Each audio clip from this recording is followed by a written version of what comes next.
비가 조금 내렸습니다. 4월 초순의 비는 반갑기만 합니다.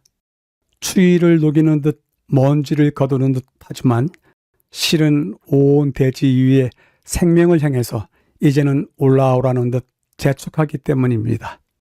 이제는 한 해를 살아가면서 누가 더 생기 가득한 시간들을 보내는지 견주기 위해서 작은 화분 하나를 준비해야 할 듯합니다. 그리고 그것에 씨를 뿌려 새순이 나오기를 기다렸다가 그 새순과 더불어 내 안의 영육의 새순을 성장하게 해야 할 듯합니다. 그렇듯 기다려야 하는 요즘 여러분의 교회와 가정은 평안하신지요? 이번 주 제3과의 제목은 교만대 겸손입니다. 교과는 뜻하지 않게 영적 성장에 관한 품성 훈련 중에 첫 번째로 교만대 겸손이라는 주제를 다룹니다. 내가 어떤 사람인가 하는 평가는 내가 내리는 나에 대한 평가에 따르지 않고 다른 사람이 나를 어떻게 평가하는지에 따라 달라진다고 생각이 듭니다.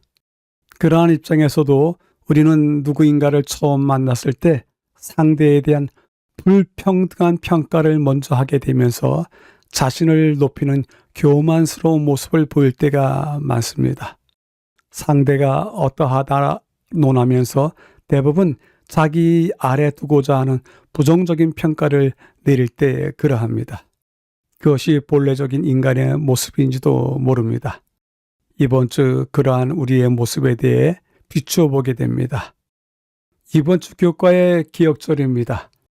무릇 자기를 높이는 자는 낮아지고 자기를 낮추는 자는 높아지리라 하십니다. 이러한 성경 말씀을 만고의 진리라고 하지 않는가 생각됩니다. 어느 가르침이건 어느 윤리와 도덕이건 종교이건 자기를 높이고 상대를 낮추어 보는 교만은 인간 공동체에서 가장 천박하고 모욕적인 인간의 모습으로 그리는 듯 합니다. 반면에 겸손은 인간이 인간을 바라볼 때도 최고의 미덕으로 그리는 듯 합니다. 따라서 성경은 겸손에 대한 찬사를 보내면서 이를 자기를 낮추는 일로 그리고 있습니다. 기억절을 간략하게 줄여보겠습니다. 자기를 낮추는 자는 높아지리라 하십니다.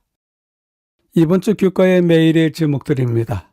일요일 교만에 움켜진 소나기, 월요일 자신을 알라, 화요일 겸손한 종 모세, 수요일 가장 큰 죄, 목요일 그를 보라입니다. 각 날의 제목들이 여럿이 섞여 있습니다. 인간 관계, 하나님과의 관계에 있어서 우리가 가져야 할 최우선 덕목으로서 겸손을 이야기하기 위해서 교만이 무엇인지 여러 가지로 이야기하고 있습니다. 성경 여러 곳에서 주제에 적합한 구절들을 택하고 있습니다. 5날의 내용을 재구성해서 분류해 보도록 하겠습니다. 일요일부터 수요일까지 교만의 속성들, 그리고 그것과 반대되었던 모세의 겸손에 대해서 다루고요. 목요일 교만, 그것은 스스로 고칠 수 없다. 그러기에 그분을 바라보라 라고 마지막 결론을 짓고 있습니다. 전체 배경을 확인하도록 하겠습니다. 교만 대 겸손. 첫 번째 문단에서는 우리는 종종 타인을 판단한다. 그렇다면 자신에 대해서는 어떻게 판단하는가 묻고요. 두 번째 문단에서는 교만하지 않은가? 그 교만한 까닭이 무엇이냐면 내 삶은 가치가 있다라고 생각하기 때문에 교만하다. 그런데 자신이 가지고 있는 욕망 때문에 그러하다. 그리고 세 번째 마지막으로는요. 그러한 자존심, 그는 하나님과의 관계, 그리고 공동체 안에서 타인과의 관계에 영향을 미치는 것이다. 라고 하면서 우리가 가지고 있는 자존심, 그것이 교만으로까지 확대되지 않도록 주의를 주는 듯 합니다. 전체 배경에서는 교만, 그것은 자신이 가치 있다라고 하는 욕망에서 나온 것이다. 여러 관계에 영향을 미치니 우리가 다시 한번 살펴보자라고 이야기를 하고 있습니다. 본문을 확인하도록 하겠습니다. 우리 모두는 자존심이 강한 사람들, 자신은 절대 틀리지 않았다고 생각하는 사람들을 경험해 본 적이 있습니다. 또한 군림하려고 하고 가르침이나 건설적인 비판을 결코 받아들이지 않는 사람 또한 알고 있을 수도 있습니다. 더러는 끝없이 갈등을 일으키거나 남을 깎아내리는 데 능숙한 사람도 있을 것입니다. 우리 주위에 여러 사람들이 있는 것입니다. 마음속에 누군가가 즉시 떠올랐을 수도 있지만 진정으로 중요한 질문을 해보겠습니다. 내 자신은 어떻습니까? 다른 이들을 비난하면서 정작 자신에게 있는 교만은 부인하고 있지 않는가요? 그렇다면 그것은 스스로를 기만하는 것입니다. 두 번째 문단에서는요, 우리는 모든 교만과 싸워왔습니다. 우리는 적어도 어떤 면에서 자신이 주변 사람보다 낫다고 여기기 때문에 때로는 그렇게 보이려고 행동하고 말하고 으스댔던 순간들도 있었을 것입니다. 교만이란 자신의 삶이 가치가 있다는 것을 보여주고 싶어하는 욕망에서 비롯되었다는 말이 그래서 나왔습니다. 그러나 우리는 하나님께서 창조하셨고 그리스도께서 우리를 위해 돌아가셨기 때문에 이미 우리의 삶이 가치 있는 삶이라는 것을 알고 있습니다. 따라서 그 무엇으로 가치 있다 내세우지 않아도 되는 것입니다. 마지막 문단에서는요, 이번 주는 자존심이 하나님과의 관계와 다른 사람들과의 관계에 어떤 영향을 미칠 수 있는지 살펴보고 다른 사람들 앞에서 그리고 무엇보다 하나님 앞에서의 겸손에 대해 성경이 무엇이라 말하는지 살펴보겠습니다. 전체 배경 본문을 마치면서 두 번째 문단을 다시 한번 숙고하여 읽으시면서 내용을 되새겨 보시길 바랍니다. 전체 배경을 요약해 보겠습니다. 교만 대 겸손. 교만, 자기는 가치 있는 사람이라고 하는 욕망에서 비롯된 것이다. 때문에 여러 관계에 영향을 미친다라고 소개를 해주면서 다른 사람들을 비난하면서 자신의 교만에 대해서 부인하고 있지는 않는가 묻고요. 교만, 그것은 자신은 가치 있어 보이고 싶어하는 욕망에서 비롯되는 아주 하잘 것 없는 것이다 라고 이야기를 해주고 있습니다. 우리가 가지고 있는 자존심, 좋은 면도 있지만 사실은 하나님과 다른 사람들과의 관계에 영향을 많이 미치고 있다고 전하고 있습니다. 질문해 봅니다. 나는 내 자신에 대해서 어떤 가치가 있다고 평가합니까? 어떤 면에서 어떤 가치가 있다고 평가하시는지 한번 뒤돌아볼 만한 이야기입니다. 첫째 날입니다. 교만에 움켜진 소나기. 제목이 매우 어렵기도 하고 또한 잘 생각해 보면 우리가 꼭 쥐고 있는 것이 분명해 보입니다. 첫 번째 문단에서는 교만, 나는 중요한 사람이고 다른 사람보다 낫다라고 하는 감정이 바로 교만이다. 두 번째 문단에서는 자존감, 자기애, 그것이 교만이다라고 볼 수도 있지만 어느 때는 교만과 구별되어야 되는 때도 있다. 세 번째 문단에서는요, 자기 자신의 가치에 대해서는 자기가 결정하는 것이 아니라 하나님에 의해서 결정되어야 된다. 하나님에 근거하고 있다. 라고 이야기를 하고 있습니다. 따라서 첫째 날 이야기하는 것은 내 자신이 나에 대해서 어떤 가치를 두는가 하는 것과 더불어서 하나님은 나의 가치를 어떻게 평가하시는가 라고 하는 것을 대조해 보라고 제안을 하고 있습니다. 본문을 확인해 보도록 하겠습니다. 교만, 이 말을 생각하면 아마도 오만한 정치인, 부자, 유명인 혹은 공작새가 생각날 것입니다. 교만은 자신이 다른 사람들보다 더 중요하거나 낫다고 느끼는 것입니다. 실제로 교만은 감정일 뿐이고 의지할 수도 없고 거기에 기대서도 안 되는 것입니다. 교만이 어디에서 시작되었는지 우리 모두 다 잘 알고 있습니다. 그리고 그것 때문에 어떤 일이 벌어졌는지 우주의 대장투에 대한 이야기도 우리가 알고 있습니다. 사단의 마음과 계획은 하나님의 것과 정반대인 것입니다. 사단이 아담과 하와의 마음에 의심을 심었고 그들을 유혹해서 하나님보다 자기 자신을 사랑하고 신뢰하도록, 결국 교만하도록 그렇게 만들었고, 이 세상은 죄의 결과를 품고 지금도 싸우고 있습니다. 두 번째 문단에서는 요한 1서를 읽으라고 하는데요. 2장, 세상이나 세상에 있는 것들을 사랑하지 말라. 세상에 있는 모든 것이 육신의 정욕과 안목의 정욕과 이생의 자랑이니 다 아버지께로부터 온 것이 아니요 세상으로부터 온 것이라. 이 세상도 그 정욕도 지나가되 오직 하나님의 뜻을 행하는 자는 영원히 거하느니라 말씀하십니다. 이 구절에서 교만과 세상을 사랑하는 것에 대해서 세 가지 교훈을 얻을 수 있다고 저자는 제안하고 있습니다. 교만에도 긍정적인 면이 있을까요? 우리가 아는 입장에서는 절대 그렇지 않을 것입니다. 그러나 교만이라고 말하는 것들이 사실은 교만으로 평가할 수 없는 것들도 있다고 이야기를 하는 것입니다. 그 첫 번째가 무엇이냐 하면 자존심에도 긍정적인 면이 있는데 하나님께서 주신 은사와 능력을 인정하고 감사하면서 탁월함을 추구하는 것은 반드시 교만이 아니라는 점을 이해하는 것이 중요하다고 제안을 합니다. 이 제안은 어떤 사람이 자기 안에 주신 하나님의 재능, 역량으로 인해서 탁월함을 찾아가는 것, 그것은 교만이 아니라는 것입니다. 두 번째도 마찬가지입니다. 마가복음 12장 31절에 네 이웃을 네 자신과 같이 사랑하라. 이보다 더 큰 계명이 없다라고 말씀하시는데 이보다 더 큰 계명이 없는 그 계명 안에 네 자신을 사랑하라라고 말씀을 하십니다.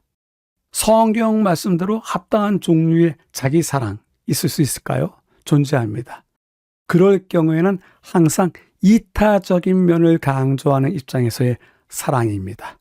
마가복음에서 말씀하신 내 자신을 사랑하는 그 사랑은 삶에 하나님이 임재하시고 목적이 분명한 방향을 가진 사람들은 교만한 것이 아니라는 뜻입니다.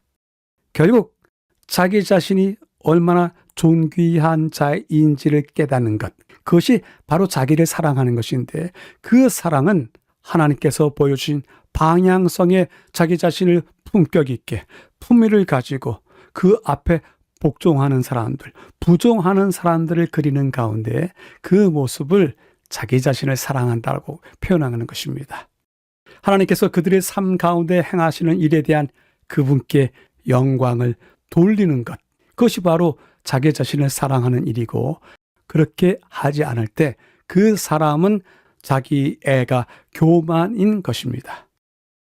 이제 마지막 문단에서는 세 번째를 이야기하는데요. 우리의 소유, 능력, 성취가 우리의 가치를 결정하는 것이 아니라 우리의 가치는 항상 하나님께 근거한다는 것입니다. 왜냐하면 우리가 가진 모든 것, 심지어 교만으로 이끄는 것들조차도 오로지 하나님에게서 온 것이기 때문인 것입니다. 교만으로 이끄는 것을 왜 하나님에게서 온 것이라고 말할까요? 왜냐하면 하나님께서 주시는 시험이기 때문에 그런 말을 한 것이 아닐까요? 이 사실을 결코 잊어서는 안 됩니다. 첫째 날 본문을 마치면서 둘째 문단, 셋째 문단을 숙고해서 읽으시면서 내용을 정리해 보시길 바랍니다. 이제는 영감의 교훈의 말씀을 낭독할 시간입니다. 잠시 멈추어서 본 내용을 큰 소리로 낭독해 보시길 기대해 봅니다. 첫째 날을 요약해 보겠습니다. 교만에 움켜진 소나기라고 하는 제목으로서 내 자신의 가치와 하나님의 가치, 어떤 것으로 평가할 것인가 하는 내용들을 다루었는데요. 교만, 자신이 더 중요하고 낫다고 느끼는 감정이다. 그럼에도 불구하고 우리가 교만이라고 부르지 않고서 우리 자신에게 있는 은사와 능력을 인정하고 감사하면서 그 탁월함을 추구하는 것, 그것은 교만이 아닐 것이다. 마침내 우리가 가지고 있는 소유, 능력, 성취가 우리의 가치를 결정하는 것은 아니다. 모든 가치는 하나님에게 근거한다라고 이야기합니다. 사실 너와 나를 포함해서 우리 모두는 우리가 가지고 있는 소유와 능력과 성취한 그 자리로 인해서 나는 이만한 사람이다 라고 자기 가치를 두는 것을 너무 본능적으로 쉽게 하는 사람들입니다. 그런데 그렇게 하는 것이 아니다 라고 첫째 날 요약해 주고 있습니다. 첫째 날 질문해 봅니다. 하나님께서는 내 삶에 어떤 품위 그리고 어떤 가치를 주셨습니까? 내 안에 분명히 가치가 있습니다. 하나님께서 주신 가치가 있습니다. 그 가치를 여러분들이 찾아보시고 그것을 더욱더 크게 성장시키는 경험 있게 되기를 기대해 봅니다. 둘째 날입니다. 자신을 알라. 오래전에 그리스의 현자가 이야기했던 얘기, 내 자신을 알라라고 하는 이야기가 있었는데 그 자신을 알라를 둘째 날 제목으로 사용했습니다. 첫 번째 본문에서는 존경받는 것도 큰 재산인데 자기가 가진 것에 대해서도 크게 감사하더라. 그런데 두 번째 본문에서는 그것을 이야기하기를 자랑은 누구에게나 본능이다. 당연한 일이다. 그래서 첫째 본문에 나오는 존경받는 자가 큰 소리로 이야기하는 감사, 그거 인간의 본능이다. 당연한 일이다. 세 번째 본문에서는 그렇게 자랑을 본능으로서 행하는 우리 모두요, 유일한 해결 방법이 있다. 주를 바라보아야 된다. 라고 요약해 주고 있습니다. 그래서 두 번째 날은 우리 안에 자랑하고자 하는 본능이 있고 그러한 본능에 따른 감사와 기도가 있다. 그것은 불편한 일이다. 때문에 그것마저도 우리가 주님을 바라보는 가운데 조절하는 방법을 배워야 되지 않는가라고 제안하는 듯합니다. 어떤 일이 있었는지 본문을 통해서 확인하도록 하겠습니다. 두 사람이 기도하러 교회에 갔습니다.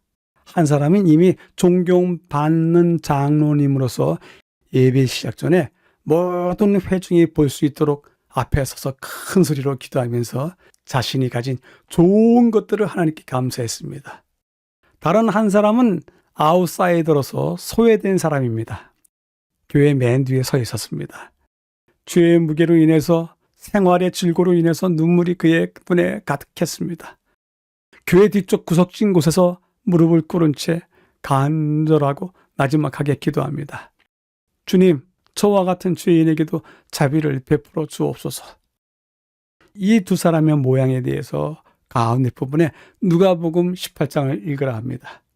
바리새인은 서서 따로 기도하여 이르되 하나님이여, 나는 다른 사람들 같이 아니하고 이 세리와도 같이 아니함을 감사하나이다.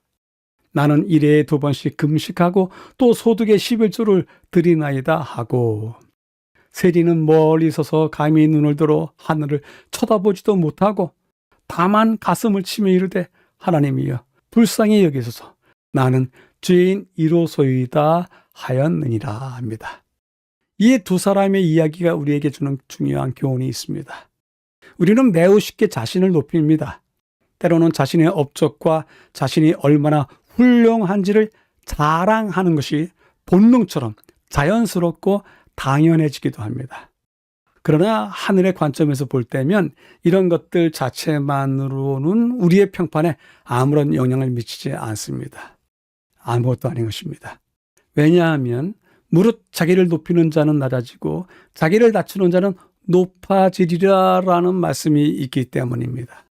예수님께서는 가장 낮은 자리에 앉으라고 권하시고 주인이 원할 때 우리를 높이게 하라고 권면을 하셨습니다.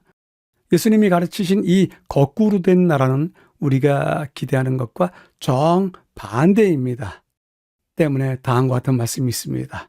그리스도께서는 자기 자신이 죄인임을 아는 자만을 구원하실 수 있다라고 하십니다. 매우 중요한 토대가 되는 말씀입니다. 마지막 문단에서는요, 우리가 죄인이라는 실제적 상태, 그리고 그리스도가 절실히 필요하다는 것을 깨달을 때야만이 우리가 우리의 죄를 자백하면 그는 삐쁘시고 의로우사 우리 죄를 사하시고 우리를 모든 불의에서 깨끗하게 하실 것이라고 합니다. 이러한 확신을 가지고 우리가 담대하게 그분께 나아갈 수 있습니다. 우리가 그리스도께 가까이 나아갈수록 우리는 자신의 죄악과 무가치함을 더욱 깨닫게 됩니다. 때문에 우리에게 긴 인용문을 제시하고 있는데요. 자신의 진정한 상태를 알 수 있는 유일한 방법은 그리스도를 바라보는 것이다. 사람들이 자기의 의의를 그처럼 높이는 까닭은 그리스도를 알지 못하기 때문이다. 우리 주위에 지위가 높곤 낮곤 자기의 의의를 그처럼 높이는 사람이 있다면 그는 아직까지 그리스도를 알지 못하기 때문이라고 이야기를 합니다. 매우 중요한 진술인 듯 싶습니다. 그렇다면 하나님은 교만한 자를 어떻게 생각하십니까? 베드로전서 5장 5절에 하나님은 교만한 자를 대적하시되 겸손한 자들에게는 은혜를 주신다라고 역시 말씀하시고 계십니다. 둘째 날 본문을 마치면서 셋째 문단을 다시 한번 숙고하여 읽으시고서 내용을 정리해 보시길 바랍니다. 교훈은 다음과 같이 이야기합니다. 함께 낭독해 보시면서 묵상하시면서 잠시 시간을 가지시길 바랍니다. 둘째 날을 요약해 보겠습니다. 자신을 알라라고 하는 제목으로서 우리 인간 본능에 따른 자랑하고 싶은 마음 때문에 하는 큰 소리의 감사와 기도. 그렇지만 그럴 수 없다. 주님을 바라보아야 한다라고 하는 이야기를 다루었는데요. 자신이 가진 좋은 것들 회중 앞에 서서 큰 소리로 감사했습니다. 무엇이 문제일까요? 혹시 이렇지 못한 사람들은 생각해 보지 않았는지요? 그래서 절대로 자랑하지 말아야 될 것이 몇 가지가 있다고요. 우선은 자신의 자식들을 자랑하지 말고, 자신의 재산을 자랑하지 말고, 자신의 권위를, 자신이 다른 사람보다 가지고 있는 더 나은 것들 절대로 자랑하지 말라고 하는 교훈은 세상에 많이 있습니다. 그런데 세상에 주는 그러한 일반적인 교훈마저도 우리 그리스도인이 따르지 못한다면 낭패스러운 일입니다. 자기보다 못한 사람들이 많이 있는데 회중 앞에 서서 큰 소리로 감사하는 것, 그것은 자신의 업적을 자랑하는 것이다. 본능처럼 행하는 것이기에 자연스럽기도 하고 당연해지기도 한다. 자신의 진정한 상태를 아는 유일한 방법은 자신이 주님을 바라볼 때 자신이 어떠한지를 알게 될 것이다 라고 요약해 주고 있습니다. 질문해 봅니다. 공동체 수많은 사람들이 있는 가운데 자랑하는 일은 어떤 부정적인 영향을 줄까요? 생각해 보시길 바랍니다. 셋째 날입니다. 겸손한 종 모세. 첫 번째 문단에서는 모세는 전혀 다른 길을 선택했다라고 하는 얘기를 하면서 두 번째 문단에서 그 전혀 다른 길이 산과 광야에서 보내는 시절, 그 시절을 말한다. 거기서 교만을 버렸다. 마침내 우리가 깨달을 수 있는 교훈은 우리 모두도 스스로 겸손해질 수는 없는 것이다. 따라서 그 누군가의 도움이 필요하다라고 이야기를 하고 있습니다. 따라서 셋째 날 이야기는 겸손한 종 모세에 대한 이야기이면서도 우리가 배워야만 되는 이야기이기도 합니다. 셋째 날 모세의 다른 길, 그것은 겸손으로 이끌려가는 길이 아니겠는가라고 제안을 하면서 시작해 보도록 하겠습니다. 본문을 확인하겠습니다.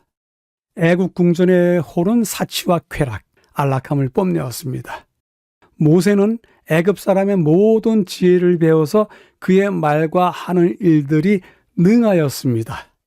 권력과 부, 명성을 누리는 삶이 그의 손에 있었지만 모세는 전혀 다른 길을 선택했습니다. 이에 대한 긴 인용문이 있는데요. 역사가, 시인, 철학자, 군대 장관, 입법자로서 그와 견줄 사람은 아무도 없었습니다.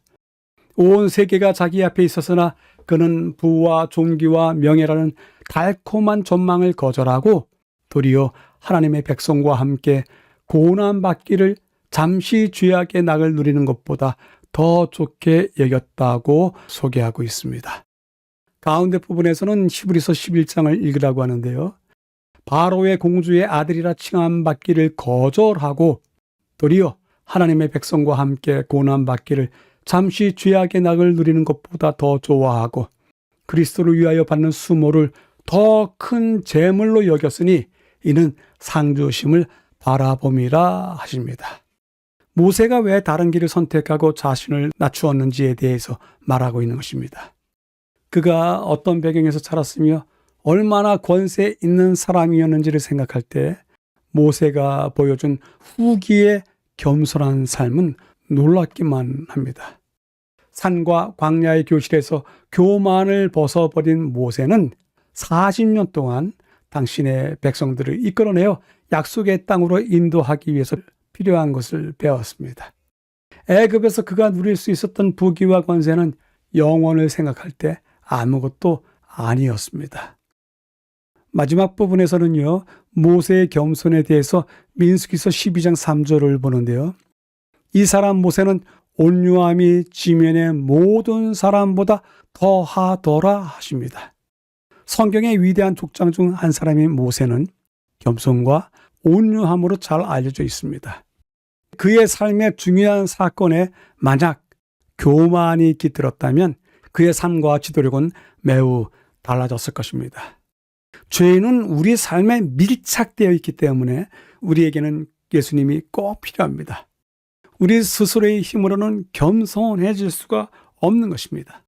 우리의 삶을 생각해 보십시오. 모세가 그랬던 것처럼 누군가 당신의 삶을 평가할 때 겸손하다, 온유하다 라고 말할 수 있겠습니까? 셋째 날 본문을 마치면서 셋째 문단을 다시 한번 숙고하여 읽으시면서 내용을 확인해 보시길 바랍니다. 교훈은 다음과 같이 이야기합니다. 모세에 대한 이야기를 다시 한번 적고 있는데요. 광야의 모세를 생각하시면서 그의 삶이 어떠했는지에 대해서 되새겨 보기를 기대해 봅니다. 셋째 날을 요약해 보겠습니다. 겸손한 종 모세라고 하는 제목으로서 모세가 갔던 다른 길, 그것은 겸손을 향해서 이끌려갔던 길이다 라고 하는 것을 다루면서요. 권력과 부, 명성이 그에게 있었지만 다른 길을 선택해 갔는데 그 선택한 길이 산과 광야의 교실이었다. 거기서 교만을 벗어버린 채 백성들을 인도하는 데 필요한 것들을 배웠다. 결국 죄는 우리의 삶에 너무너무 가까이 밀착되어 있기 때문에 우리는 스스로 겸손해질 수 없다. 모세처럼 산과 광야에 가서나 벗어버리지 않을까라고 하는 그러한 여운을 남기는 교훈입니다. 질문해 봅니다. 우리 중에서 어떤 사람이 지금 산과 광야로 나가서 겸손을 배우고 있는 사람이 있는지요? 아니면 겸손을 배웠던 사람이 있었는지요? 우리 주위를 둘러보시면서 한번 그가 지금 고난 속에 있는지 광야에 있는지 아닌지 확인해 보시길 바랍니다. 넷째 날입니다. 가장 큰 죄. 첫 번째 문단에서는 제자들이 다 하나 됐다고 생각하지만 그렇지 않다. 그들 중에 누가 큰 자인가 다툼이 있었다라고 하는 이야기를 다루고요. 두 번째 문단에서는 바로 그 큰 자 된다는 것, 그것은 교만과 자만심인데 그것은 절망적인 죄이다. 조금의 희망도 없는 죄, 절망적인 죄라는 단어를 표현하고 있고요. 그리고 그렇게 되는 까닭은 무엇이냐? 우리가 왜 자꾸 교만에 빠지느냐? 실체를 못 보기 때문에 그러하고 그렇기 때문에 극복하는 것도 어렵다라고 이야기를 하고 있습니다. 이번 주 교과는 교과 공부하시는 분들에게 충격을 매우 많이 주는 것 같습니다. 지금 이 본문에 이를 때까지 충격을 여러 번 받습니다. 저자가 마음을 강하게 먹고 우리들에게 큰 교훈을 주고자 하는 듯 합니다. 넷째 날 이야기하는 것은 큰 자 되는 것에 대한 다툼, 그것이 가지고 있는 교만과 자만심, 가증하다, 절망적인 죄이다, 그것은 극복하기 어렵다라고 하는 내용들을 다루고 있습니다. 본문을 확인하겠습니다. 여러분들이 예수님의 12제자 중 한 명이었다고 생각해 보십시오. 예수님과 함께 먹고 가까이서 잠들고 수많은 사람들의 삶을 변화시키는 그분에게서 배우면서 당신의 삶도 변화했을 것입니다. 많은 사람들이 그분을 향해서 몰려드는 것을 보면서 그분의 가장 가까운 제자 중 한 명으로 선택되었다는 것이 또 얼마나 특별한 일인지도 감격하게 되었을 것입니다. 그러다가 문득 궁금해지는 것입니다. 모든 제자 가운데 가장 큰 제자는 과연 누구였죠? 그런 궁금함입니다. 두 번째 본문에서 우선 성경 말씀을 읽으라고 하는데요. 또 그들 사이에 그중 누가 크냐 하는 다툼이 나니라. 이방인의 임금들은 그들을 주관하며 그 집권자들은 은인이라 칭함을 받으나 너희는 그렇지 않을지니 너희 중에 큰 자는 젊은 자와 같고 다스리는 자는 섬기는 자와 같을지니라. 나는 섬기는 자로 너희 중에 있노라 말씀하십니다. 여기 25절에 이방 임금들은 사람들을 주관하고 또 사람들에게서 커다란 이름으로 칭찬을 받습니다. 그런데 26절 너희는 그렇지 않을 것이다. 27절 너희들 중에 있는 나는 언제든 섬기는 자로서 너희 중에 있을 것이다. 그렇다면 예수님이 섬기는 자로서 그들 중에 계시니까 그들 역시 섬기는 자가 되어야 되지 않을까요? 그런데도 불구하고 오랜 시간 예수님과 가까이 지냈던 제자들이 누가 큰지에 대해서 논쟁하는 것입니다. 자신들의 부르심에 만족하기보다 각자 자신이 다른 제자보다 낫다고 생각하는 자만심이 제자들의 마음속에서 일어났습니다. 우리도 쉽게 이런 생각에 사로잡히곤 합니다. 인용문이 있는데요. 교만과 자만심만큼 하나님께 더 가증스럽고 사람의 심령에 더 위험한 것은 없다. 모든 죄 중에 가장 절망적이고 가장 고치기 어려운 죄는 교만이다 하십니다. 이제껏 많은 인용문들을 보아왔는데요. 지금과 같이 격한 반응을 보이는 인용문은 처음 읽게 됩니다. 세 번째 문단입니다. 교만은 매우 심각한 문제입니다. 우리의 교만은 그 어떤 것보다 하나님을 노엽게 하고 우리가 자주 그 실체를 제대로 보지 못하기 때문에 극복하기도 어려운 특성이 있습니다. 자만심에 사로잡히면 교만이 그 왕좌에 앉기 때문에 우리는 스스로를 평가하려 하지 않습니다. 우리는 잠시 멈춰서 자신을 살펴보고 하나님께서 우리의 진정한 상태를 볼 수 있게 눈을 열어주시기를 기도해야 합니다. 왜냐하면 교만이야말로 오늘 우리가 하나님과 친밀한 관계를 맺지 못하게 하는 가장 큰 요인일 수 있기 때문입니다. 우리는 멈춰서서 자신을 살피는 다음과 같은 기도를 드려야 합니다.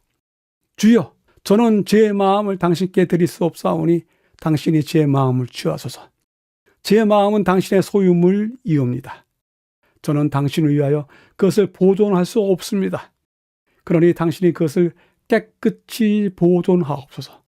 비록 제가 연약하고 그리스도와 같지 않을지라도 저를 구원하여 주옵소서.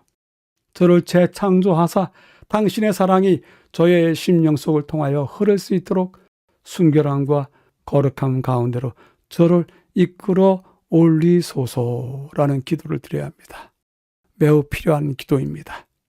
넷째 날 본문을 마치면서 셋째 문단을 다시 한번 숙고하여 읽으시면서 정리해 보시기를 바랍니다. 교훈은 다음과 같이 이야기합니다. 어떤 사람들이 하나님과 깊은 연관을 맺을 수 있는지 그 방법에 대해서 이야기합니다. 큰 소리를 내어서 읽으시면 그 소리로 인해서 머릿속에 기억이 한층 더 잘 된다고 합니다. 넷째 날을 요약해 보겠습니다. 가장 큰 죄, 누가 큰 제자인지에 대한 다툼이 있었다.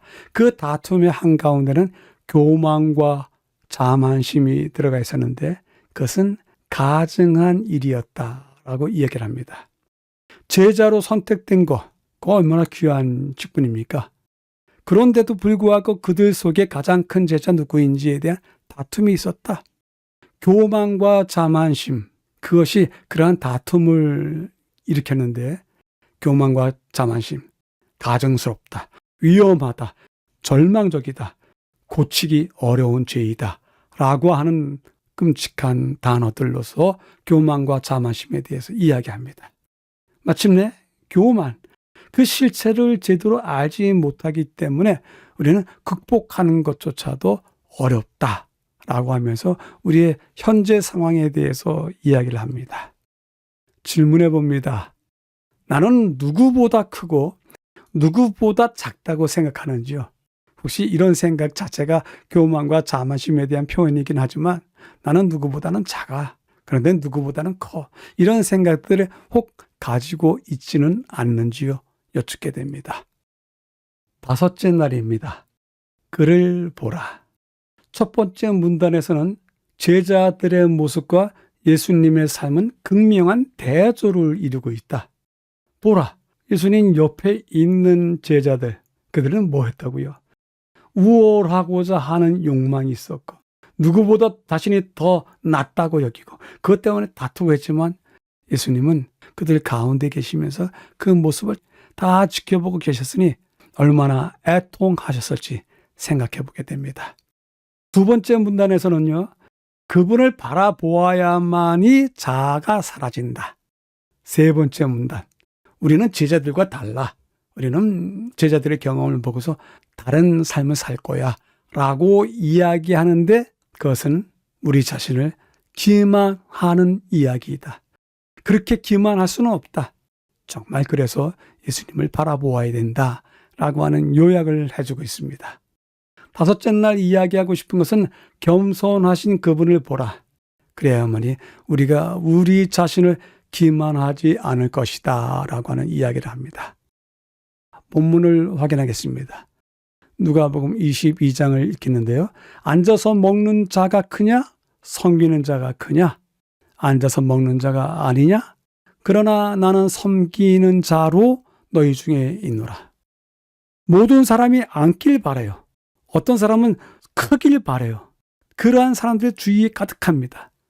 그러나 나는 섬기는 자로 너희 중에 있겠다. 너희들조차도 큰 자 되기를 다투는데 나는 너희들 중에 섬기는 자로 서 있겠다 라고 읽으면 마음에 더 깊은 감동이 오게 됩니다.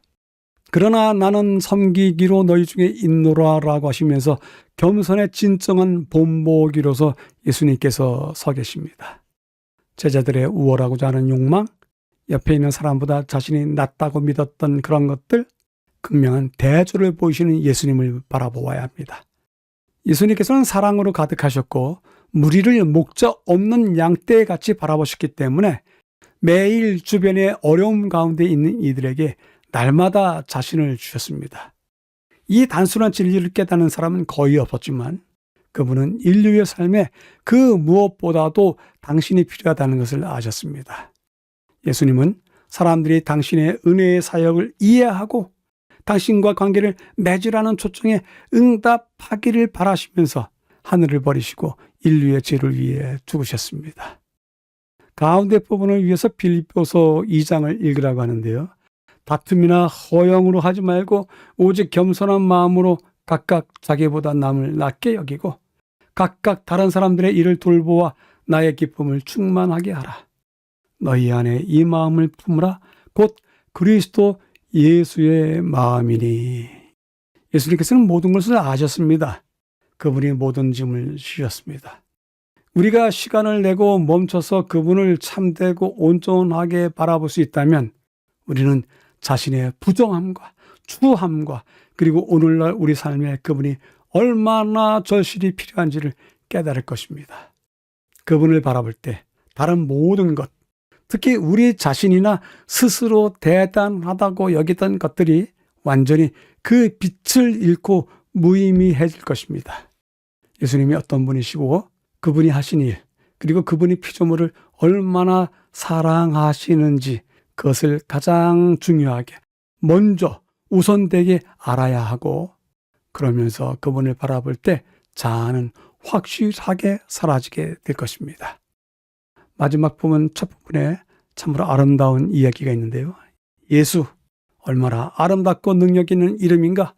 그분은 겸손의 극치이시다 라고 합니다. 열린 마음으로 그분에 대해서 배우고 그분이 우리를 위해 무엇을 하셨는지 이해하며 그분의 생명의 말씀이 우리 마음에 젖어들 때 우리는 자신이 얼마나 교만하고 비참한 존재인지 깨닫게 됩니다. 그분과 함께 생활하고 그분에게서 배운 제자들조차도 교만과 싸워야 했다면 우리는 그들과는 다르다고 스스로 기만할 수 없습니다. 우리가 겸손할 때만 우리는 예수님과 관계 가운데서 성장할 수 있습니다.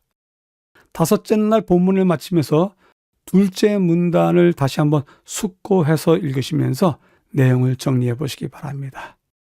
교훈은 다음과 같이 이야기합니다. 우리가 그토록 바라본 예수님에 대해서 보라, 광야의 예수, 겟세마네 동산의 예수라고 하시면서 긴 인용문이 있습니다. 이 인용문도 큰 소리 내어 읽어보시길 바랍니다. 다섯째 날을 요약해 보겠습니다. 그를 보라라고 하는 제목으로서 겸손의 극치이신 그분을 보라. 우리 제자들과 비교해서 그렇지 않다라고 이야기할 수는 있는데 그렇게 기만해서는 안 된다. 겸손하게 예수님을 배우자라고 이야기를 했습니다. 우월함에 대한 욕망, 높음에 대한 다툼, 그 곁에 대조 되신 예수님이 계시다. 그분의 삶을 보라. 그분 자체를 보라.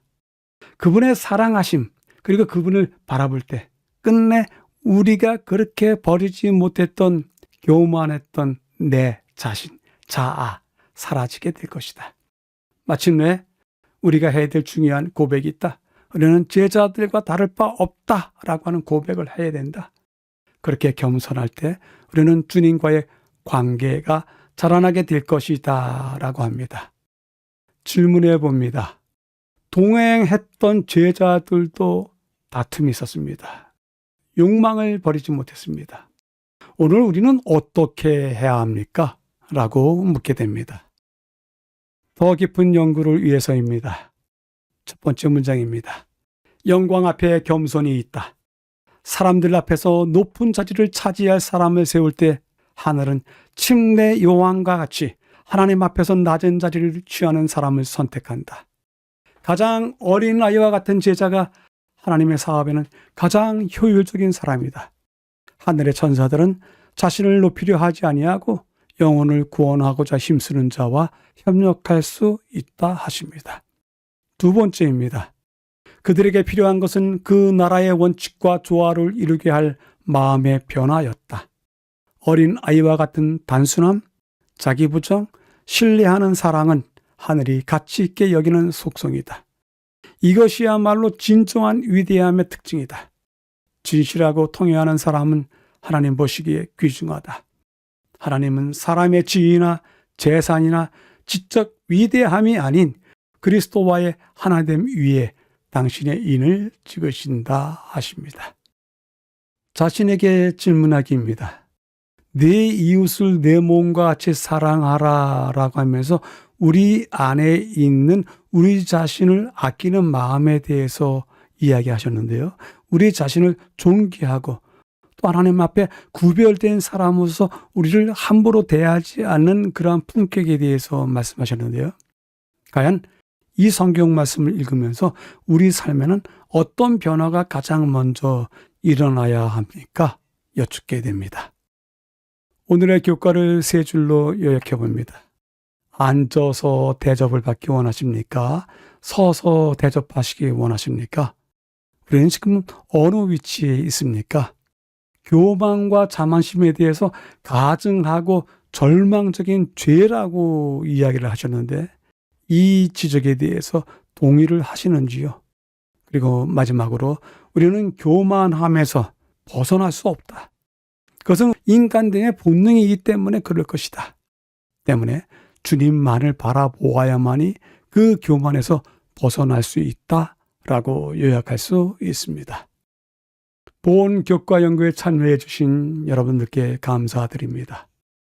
다음 주에 다시 뵙겠습니다. 감사합니다.